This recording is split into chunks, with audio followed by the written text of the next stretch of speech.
Welcome to the latest addition to the Compliance Podcast Network, the podcast 10 for 10, which brings you the week's top 10 compliance stories curated together in one podcast each week.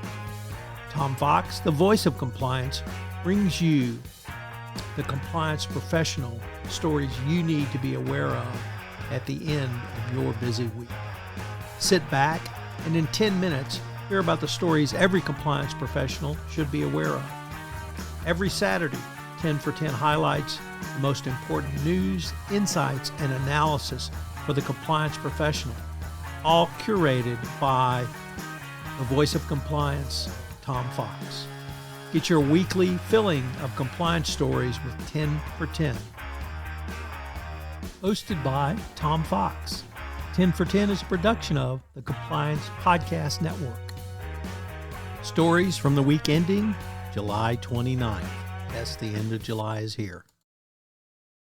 We begin with two stories about the fight against corruption in Ukraine. One from the Financial Times and a second from EuroNews.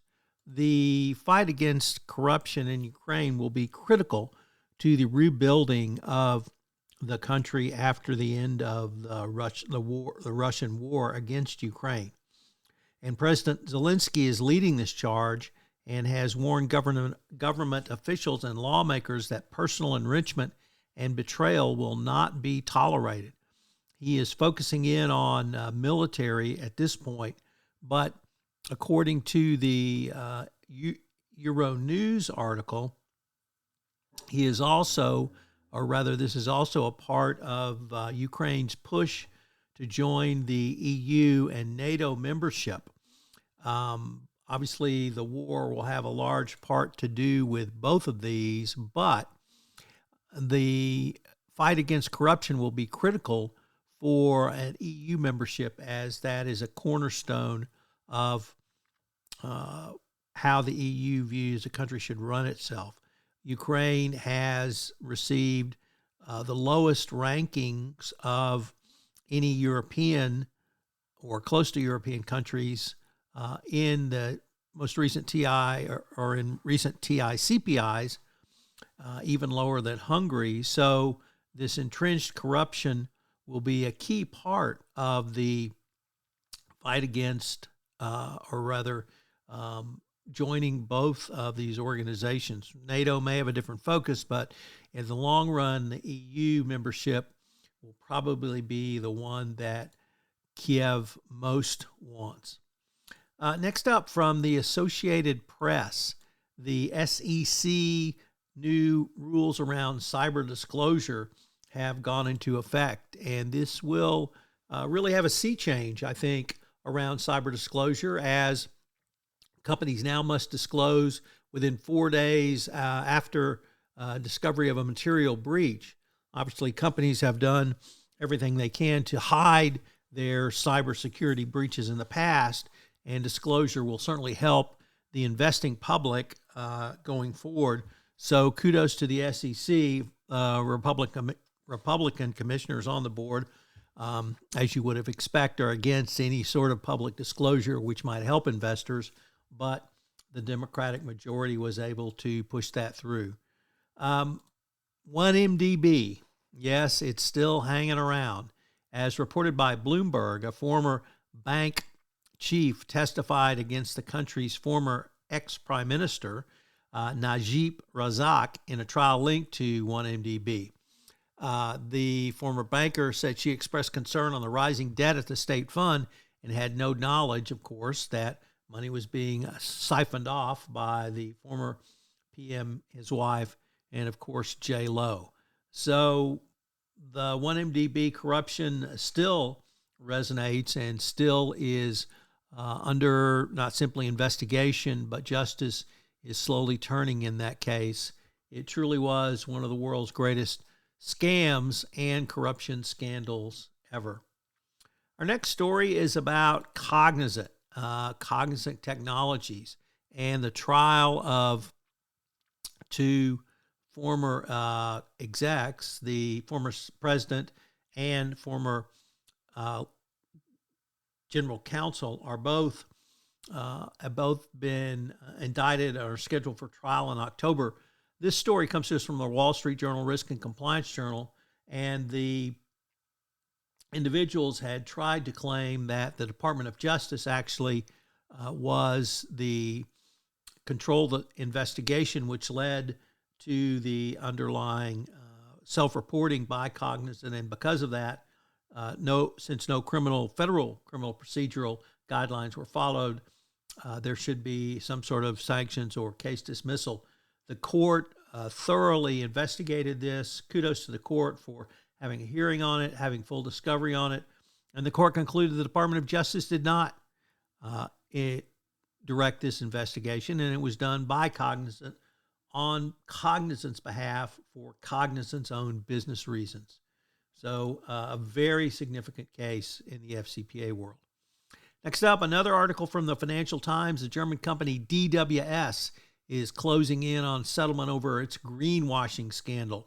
DWS has put aside 21 million euros to pay regulators as Germany's largest asset manager tries to close out this scandal, which has bedeviled it over the past several years. It will probably also include a settlement with the SEC, but it's one of the first big cases around greenwashing, so that makes it significant. Next up, from the Wall Street Journal, SBF, Sam Bankman-Fried, is still in trouble. And SBF, the prosecutor is seeking to revoke his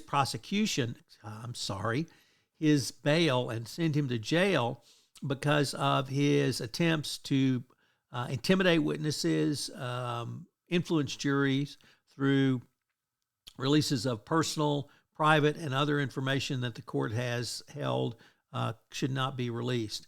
SBF's lawyers have characterized these interactions as innocuous outreach to a colleague, and that one setting up of a virtual private network was to watch football online. So it's unclear what the court will do, but SBF continues to really push the line on what a defendant under bail can do. Next up, from the Wall Street Journal, the Department of Justice has revamped its crypto team, so the National Crypto Enforcement Team will become a permanent fixture of the agency and will receive a new chief. So I would anticipate more crypto enforcement when you have a unit set directly for that. That's what you typically get from the Department of Justice. From Reuters, Altice, the Portuguese telecom company, their CEO, or rather co-founder, was arrested on corruption charges. This relates to bid rigging and other nefarious conduct inside of Portugal, and this is a major blow for Altice, but it's a major step for Portugal to fight in its own fight against corruption. So it's going to be interesting to see how all of this will play out in Portugal. And our final story also comes to us from the Financial Times, and it really talks about what has happened to consultancies in China since the institution of national security raids over the last 6 to 12 months. This has been a disaster for U.S. businesses in China. Management consultancies have had to pull back. Some have closed their office. McKinsey, Boston Consulting Group, and others and Bain, as well as others, are struggling to do business in China because of this Chinese attacks against them now. This is Tom Fox again. Thank you so much for listening to this episode of 10 for 10. As I mentioned in the prior episode, this is the one request I've received most often from podcast listeners of the Daily Compliance News to put together a summary at week's end so that every compliance professional can catch up on the news quite quickly. So I hope you will subscribe, rate, and review to this new podcast addition to the Compliance Podcast Network family, 10 for 10. If you've got an idea for a podcast, I'd love to hear from you. I start many shows based upon ideas from listeners. So give me a shout. You can reach me at tfox@tfoxlaw.com. 10 for 10 is a proud member of the Compliance Podcast Network.